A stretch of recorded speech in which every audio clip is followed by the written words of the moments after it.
Thank you so much Saad साहब मेरे साथ बात करने के लिए।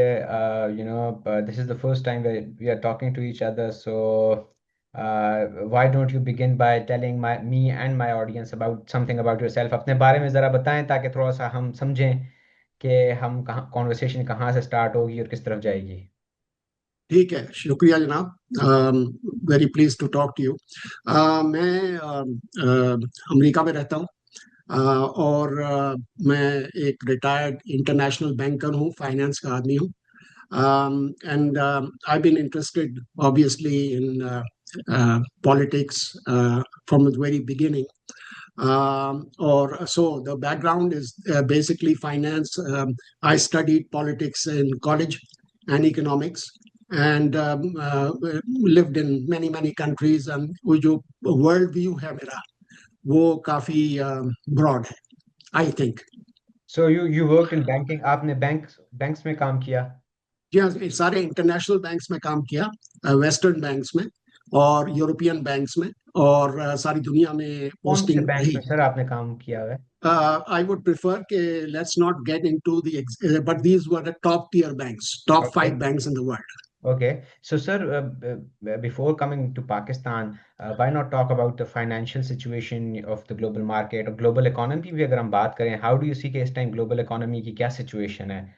क्योंकि The आप main focus right now is के देखें कि the subject is tariffs.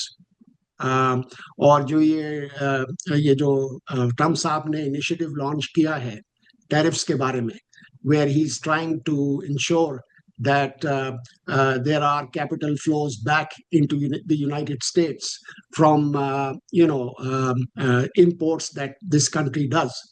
तो वो उनको इंक्रीज कर रहे हैं। उससे काफी टर्मोइल है दुनिया के अंदर, क्योंकि people are adjusting to the fact कि अमेरिका में जो कि net ex basically capital exporter था, अब वो इंपोर्ट भी कर रहा है capital in this way, in this punitive form which is tariffs.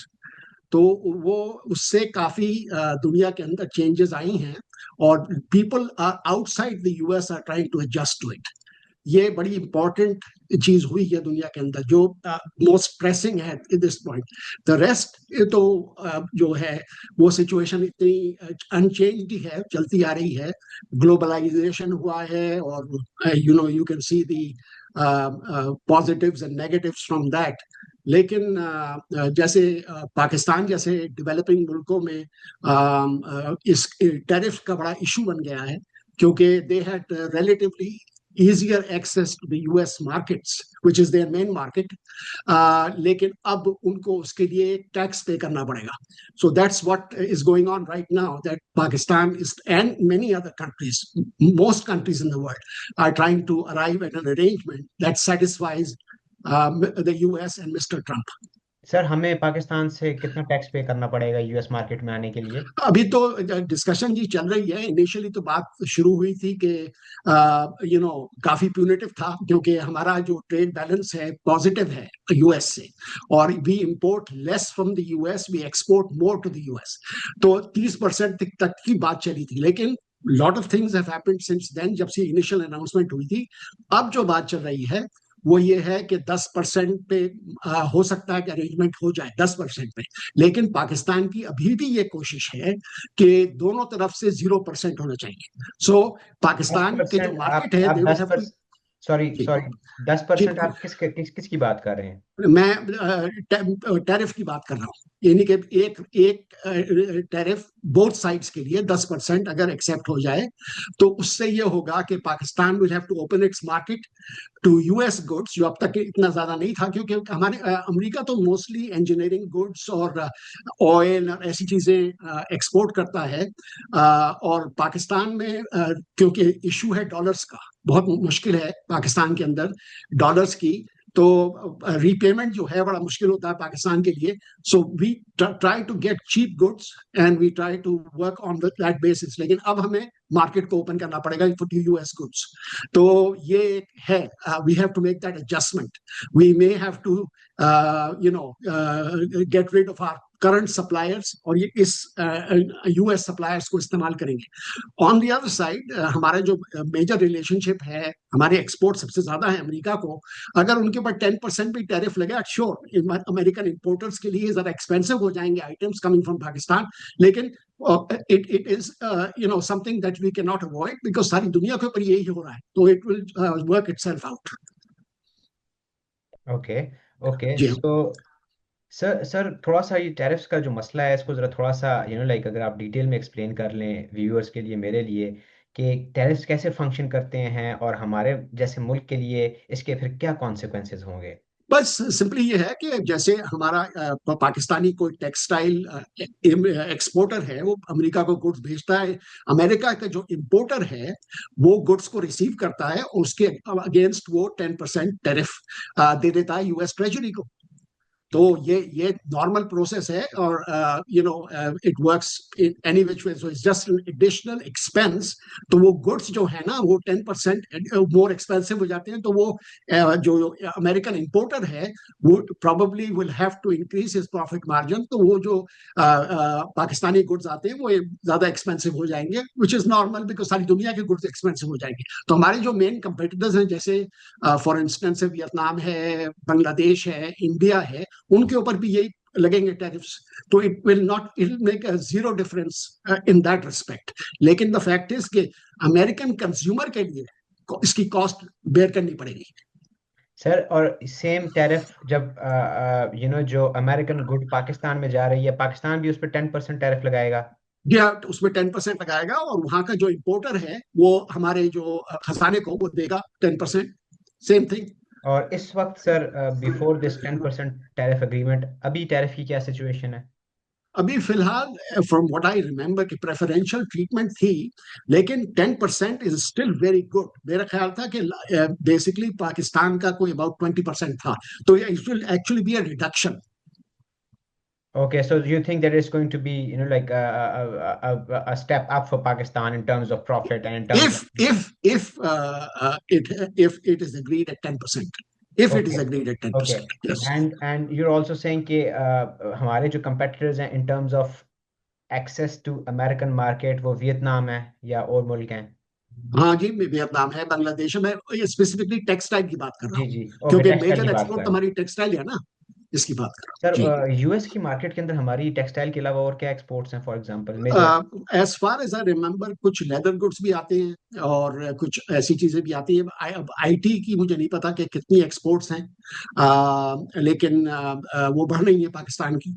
That is the encouraging sign for Pakistan. लेकिन Pakistan is a very small exporter. Remember we are the 44th largest economy in the world. We are not a very big economy, we are a very small economy and relatively। या so sir just to understand, जो Vietnam and Bangladesh की आपने बात की, they are competitors textile की industry के अंदर, उनके ऊपर सर कितना टैरिफ है।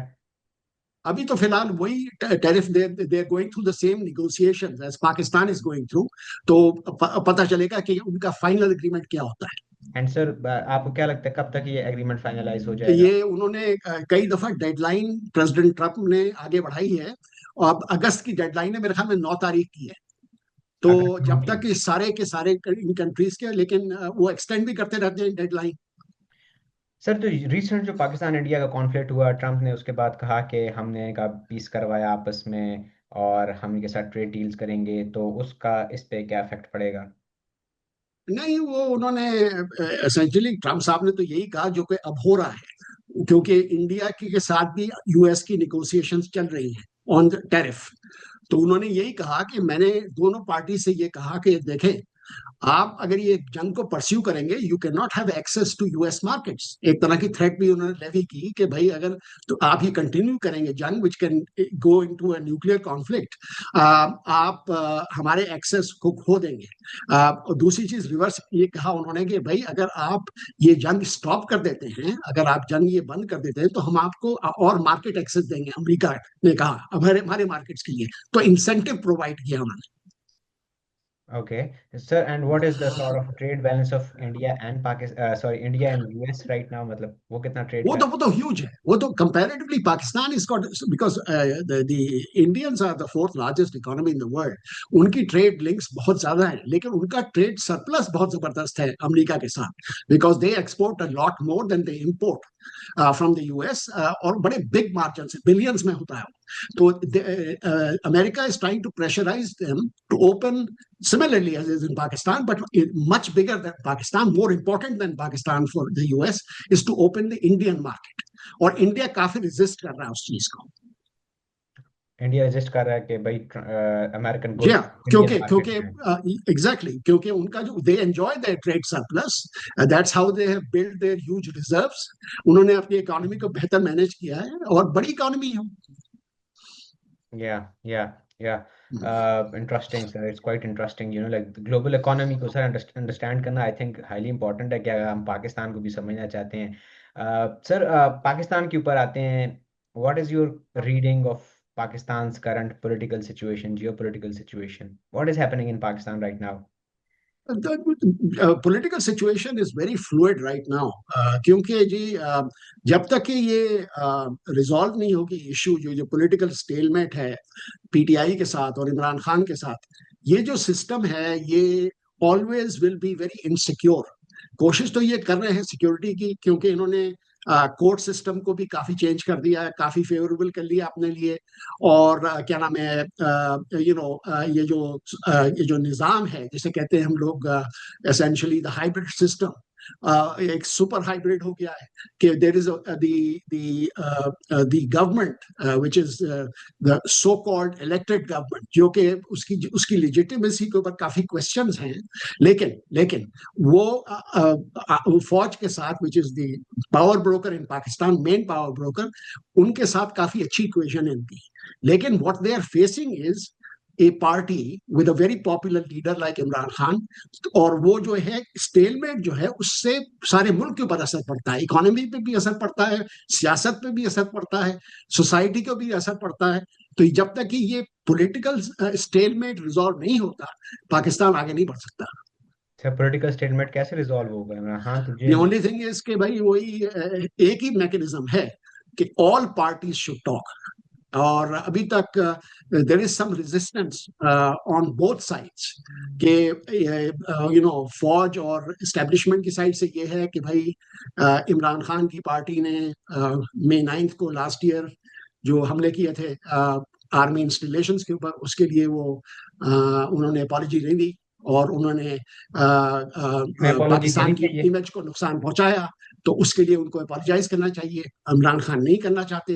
और दूसरी साइड के ऊपर एसेंशियली इमरान खान इन लुटेरे और करप्ट पॉलिटिशियंस, जो कि ये जो प्रेजेंट गवर्नमेंट को कहते हैं वो ये तो पीटीआई है और क्या नाम है पीपीपी है और ये बीएमएल नवाज है, तो उनसे वो बात करना नहीं चाहते। तो इस तरह के स्टेलमेट इसी को कहते हैं कि कोई डायलॉग नहीं हो रहा। सर क्या इमरान खान को माफी मांगनी चाहिए? अब ये उनका अपना डिसीजन है, अगर वो एक्सेप्ट करते हैं कि भाई ऐसी चीज हुई है और उसका रिस्पॉन्सिबिलिटी है कुछ। अब तो आप देख रहे हैं ना, लास्ट 3-4 दिन के अंदर, एक हफ्ते के अंदर काफी स्टिफ सेंटेंसेस पास हुए हैं ऑन पीटीआई वर्कर्स, लीडर्स। तो ऑलरेडी ये अकाउंटेबिलिटी जो है वो शुरू हो गई है। तो अब इमरान खान के ऊपर है, अगर उनका स्टांस ये है कि ये फॉल्स फ्लैग ऑपरेशन थी, ये इन्होंने खुद ही कराई थी, यानी कि एस्टेब्लिशमेंट ने, और हमें ब्लेम डाल दिया हमारे ऊपर, तो अभी तक तो वो रेजिस्ट कर रहे हैं सर तो टू अगर इमरान अपोलोजाइज। खान भी बात नहीं करेंगे, इमरान खान भी माफ़ी नहीं मांगेंगे, गवर्नमेंट और जो हुकूमती इदारे हैं, जो पुरानी पॉलिटिकल पार्टीज हैं, वो भी फ्लेक्सिबिलिटी शो नहीं करेंगी, तो how do you think we are going to move forward? Cause and that establish. Is an excellent question, बहुत ही अच्छी आपने समराइज किया इसको। और इसी को तो मैं कहता हूँ ना कि स्टेलमेट है, लैक ऑफ विजन है। ये मुल्क किस तरह आगे नहीं बढ़ सकते, और ये कब तक चलता रहेगा। अब आपने देखा कि इमरान खान के बेटे अमेरिका भी आ गए हैं, वो भी जी। मीटिंग्स कर रहे हैं, उनकी भी यही कोशिश होगी कि उनके वालिद को कराया जाए। तो ये एक एस्पेक्ट भी है कि एक्सटर्नल प्रेशर कितना बेयर हो सकता है पाकिस्तान की गवर्नमेंट के ऊपर। लेकिन ये इन सारी चीजों के अंदर पाकिस्तान के लिए तो कोई फायदा नहीं है ना।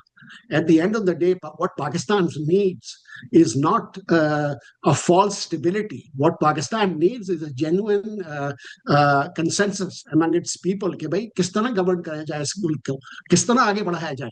और यही बड़ी हमारी एक मिसिंग लिंक है, बहुत पुरानी, और वो अब तक चलती आ रही है।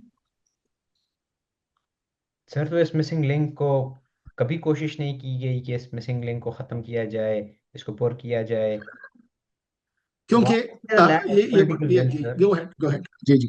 Why is there a lack of political will to resolve these issues? मतलब देखें, इमरान खान को ये समझ जाना चाहिए। फॉर एग्जांपल एक बात करते हैं for the sake of argument किया, मतलब his obstinacy is not helping, right? मतलब वो बात करें थोड़ा बहुत, ले दे के बाहर आ जाएं, या हुकूमत या जो आपके जो जो सियासी पुरानी सियासी पार्टीज हैं जिन्होंने हुकूमतों में वक्त गुजारा है, जिनको पता है कि जमहूरियत की क्या रिस्पॉन्सिबिलिटी है, डेमोक्रेटिक फोर्सेस कितनी इंपॉर्टेंट हैं, और हमें अनडेमोक्रेटिक फोर्सेस को पुश बैक करने के लिए हमें क्या स्टेप्स लेने पड़ेंगे, हमें कहाँ पे जो है अपने वो रैंक्स को क्लोज करना पड़ेगा with other political parties. The question is कि 90s की पॉलिटिक्स के बाद, उससे पहले भी, उसके बाद भी, डिस्पाइट ऑल द एक्सपीरियंसेस जो हमारे मुल्क ने देखे, क्यों हम ये लेसन नहीं सीख पा रहे हैं?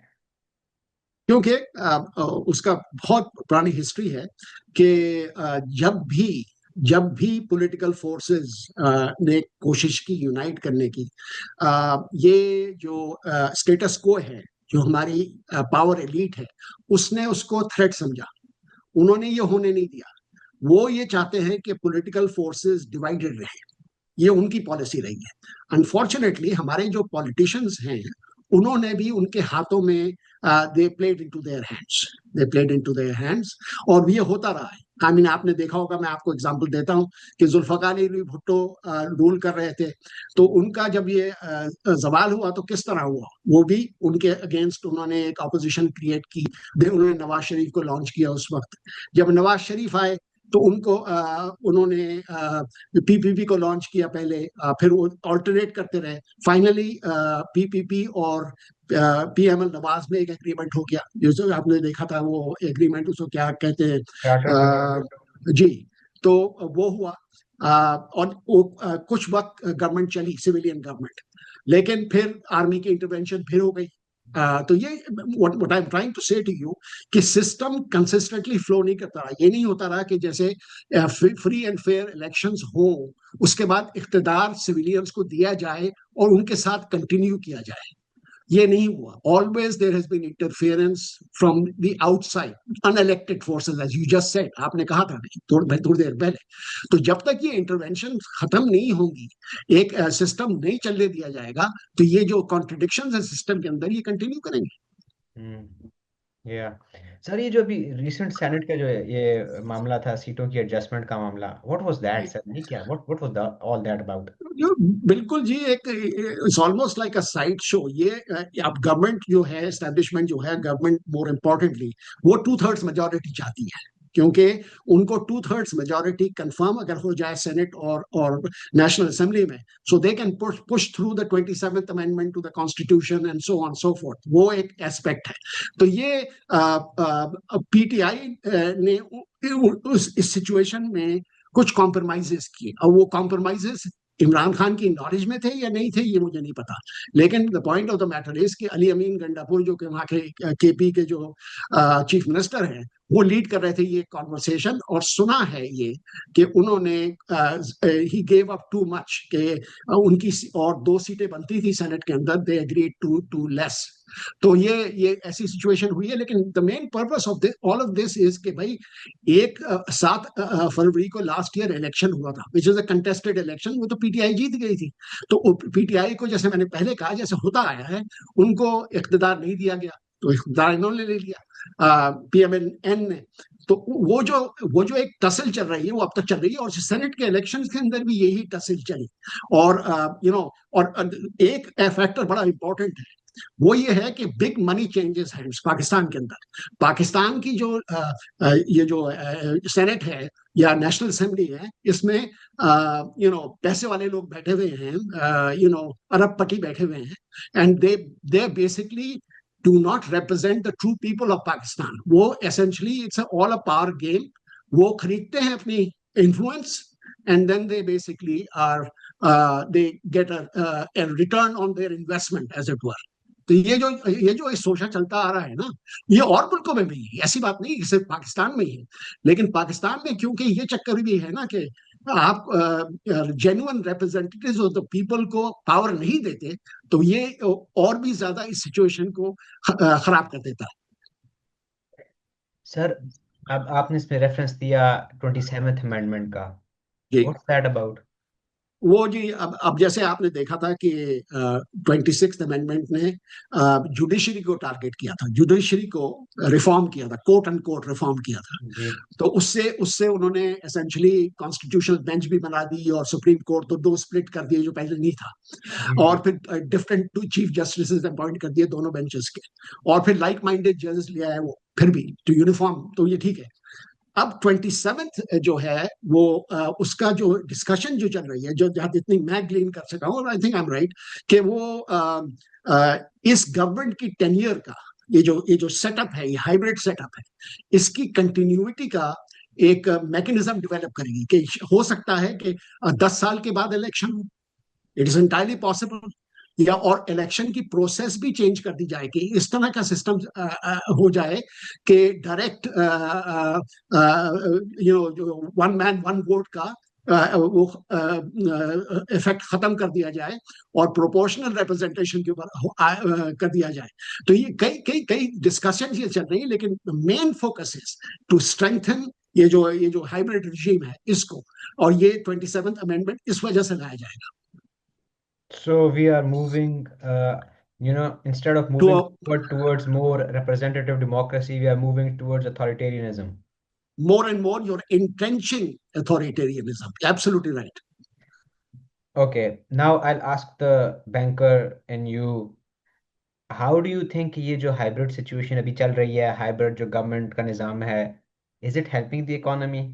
What's happening on that front? Because, for example, let me put my argument first. कि अगर लेट्स से हमारे पास एक अथॉरिटेरियन निज़ाम है, एक हाइब्रिड निज़ाम है, ठीक है, and that hybrid Nizam is helping, वो मदद कर रहा है कि लोगों की फलाह बहबूद हो, पैसा डेवलप हो, वेल्थ हो, इंडस्ट्री लगे, एक्सपोर्ट्स बढ़े, साइंस एंड टेक्नोलॉजी में ग्रोथ आए, इनोवेशन हो, तो व्हाई नॉट, और एक credible level of political freedom भी हो, लोगों को बात भी करने का मौका हो, लेकिन एक हद तक वट जैसे फॉर एग्जांपल चाइना में होता है। क्या ऐसा हो रहा है? क्या इकोनॉमी में बेहतरी आ रही है? बिजनेस में कॉन्फिडेंस बढ़ रहा है? जी हाँ, बड़ी अच्छा आपने फ्रेम किया है सवाल। इसमें कपल ऑफ इश्यूज हैं, क्योंकि आप अ, इस ऐसी कंट्री की बात कर रहे हैं जो कि और always boom and bast cycle से गुजरी है in terms of the economy. तो वो जो बूम एंड बस्ट ये होता है कि बड़ा आपने एक ऑप्टिमिज्म आता है, लोग खुशहाल होते हैं थोड़े दिन के लिए, उसके बाद ऐसी सिचुएशन आती है कि मुल्क का IMF प्रोग्राम आ जाता है, ये 25वां प्रोग्राम है जिसमें हम हैं। तो ये चीजें चलती आ रही हैं। उसका रीजन ये है कि आपने इकोनॉमी को तो ओपन नहीं किया। आपकी जो है इकोनॉमी जो है वो still controlled by the same cartels and interest जो कि 55 साल से चल रहे हैं पाकिस्तान के अंदर। सो द थिंग इज कि अगर आपने ऑथोरिटेरियन रेजीम को और आपने कई ऑथोरिटेरियन एक्सपेरिमेंट्स कर चुके हैं, आप याद करें कि या जियाउल हक के जमाने में हुआ था और फिर मुशर्रफ के जमाने में economy got well for just a little while, जैसे इमेज करो बूम एंड बस्ट साइकिल्स। उसके बाद फिर वही सिचुएशन हो गई कि भाई आप जनरेट डॉलर्स इतने नहीं कर सकते, सस्टेन नहीं कर सकते, आपका फॉरेन डेट बढ़ता चले जाता है, आपके इंटरेस्ट पेमेंट्स बढ़ते चले जाते हैं, दैट नथिंग चेंजेस। तो द थिंग इज कि China is a very different economy. ठीक है, आप चाइनीज की मिलिट्री टेक्नोलॉजी को आपने अडेप्ट कर लिया है, लेकिन आप उनकी सोसाइटी को तो अडॉप्ट नहीं कर सकते ना, क्योंकि भाई अब Chinese communist party is a very discipline party. Pakistan में कोई ऐसी डिसिप्लिन पार्टी है जो कि इकोनॉमी को एक कंसिस्टेंट लाइन में ले जा सके, और या एक कंसिस्टेंट इंस्टीट्यूशंस हैं जो कि पाकिस्तान की इकोनॉमी को आगे ले जा सके। तो there is a sharp difference between China. Authoritarian model Pakistan में काम नहीं कर सकता, क्योंकि पाकिस्तान एक बड़ी डाइवर्सिफाइड कंट्री है। चाइना चाइना में तो 90% प्लस हान चाइनीज है, एक सिंगल वो है होमोजीनियस सोसाइटी। हम लोग होमोजीनियस नहीं है। ठीक है, Punjab is the centre and so on, but और भी तो सूबे हैं। We have to acknowledge the interest of all of these people. तो यहाँ authoritarianism, whether it's the economy, whether it's the society, ये चल ही नहीं सकता लॉन्ग टर्म के लिए।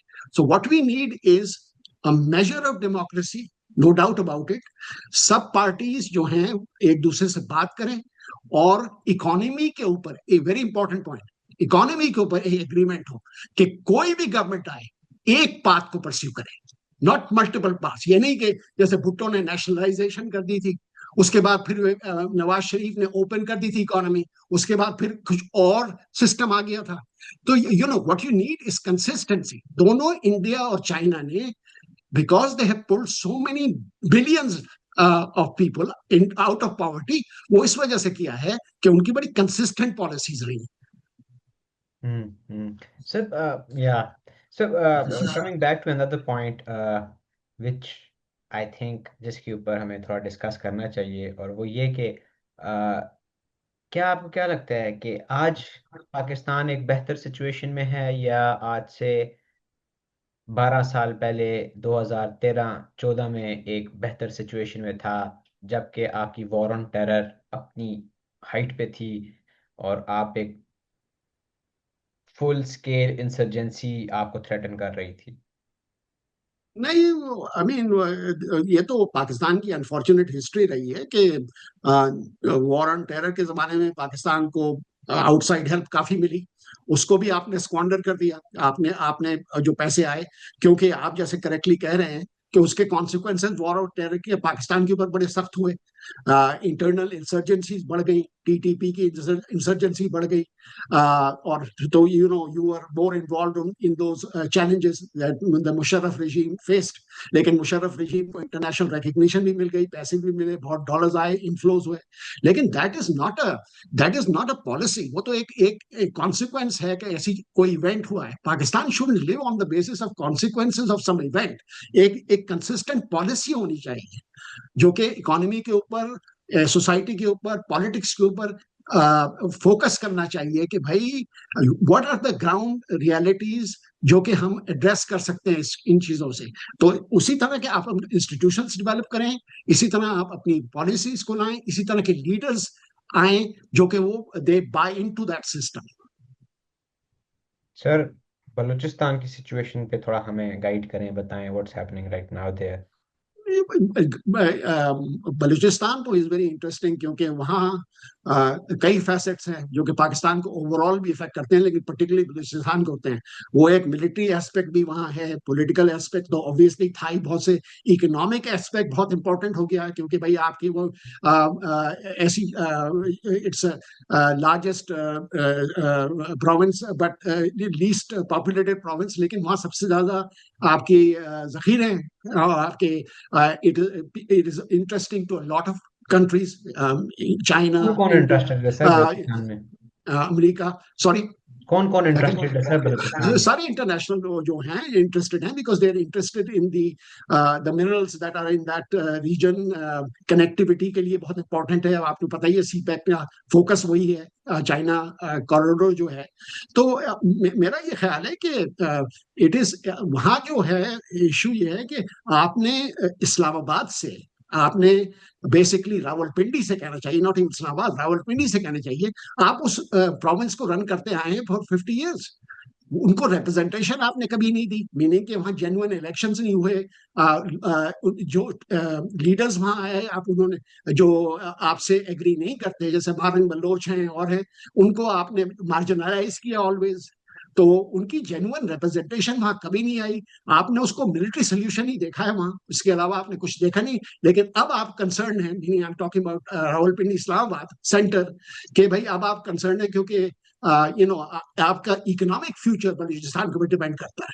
तो you have to have some sort of a solution there where there is not constant turmoil, जो कि आजकल हो रहा है। ओके ओके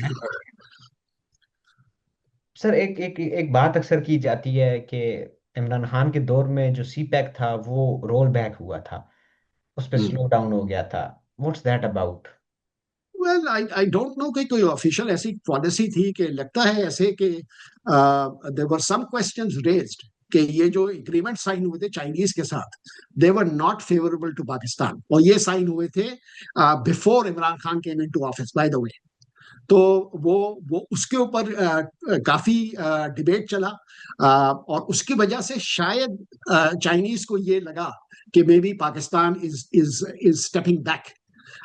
लेकिन I think the Chinese are fully committed to this, and I think even when the PTI comes back to power, Imran Khan, if he comes back to power, will have to support that, क्योंकि इतना बड़ा investment initiative जो है वो आप roll back नहीं कर सकते, उससे उसके बड़े कॉन्सिक्वेंसेस होंगे कि ये। एंड आई डोंट थिंक कि ये जो डील साइन हुई है ये सारी सीक्रेट डील्स हैं, लेकिन I don't think the Chinese have held Pakistan to ransom. I do not think so. लेकिन देखते हैं आगे क्या चलता है। You think Imran Khan will come back to power? You never know. Pakistan में तो आपको पता ही क्या होता है। It is entirely possible. और let's see what happens. But like right now, if you're asking me, the way it looks right now, it does not look likely today. But things can change. Yeah, things can change. Sir, is there anything that you would like to discuss, anything that is, sort of that you would bring to light, जो आप चाहते हैं कि लोगों को पता चले, जिस पे आप बात करना चाहें, something of your own? No, I think we had a very detailed conversation on the subjects, raise की हमने, और इस वक्त एडिशन तो मतलब मेरे पास अब व्हाट कोई आई एम है नहीं। आस्किंग इज कि कोई ऐसा इशू जो शायद मैं टच नहीं कर पाया आपके जहन में हो, जिसको हम डिस्कस कर सकें? नहीं, I think let's continue this dialogue, I think that's important, yeah and update this dialogue for future events, yeah and let's take it from there. Yeah, so I think we had a good discussion for today. Or do you want to continue? I can continue. I have a lot of questions. I'll start from 47 and then even before that. So, I also would like to do that. I like to engage with you. I enjoyed it. मेरा ये ख्याल है कि let's pend for the next time, sure, sure. because I think इसमें ये है ना कि we can raise a lot more detailed responses. और on the cuff बड़ा मुश्किल होता है कहना, I can give you a lot more detail over a span of time rather than just in one session. Sure. I'll see you again, sir. It was शुक्रिया। it was an honor talking to you. It was very good talking to you. Learning experience again. मैं आपसे दोबारा जब बैठूंगा तो हमने global economy को, उसके डायनामिक्स को समझना है और भी अंडरस्टैंड करना है, फाइनेंशियल इकोनॉमी को, Reagan and deregulations. So I see you next time. Thank you so much. यही शुक्रिया, थैंक यू।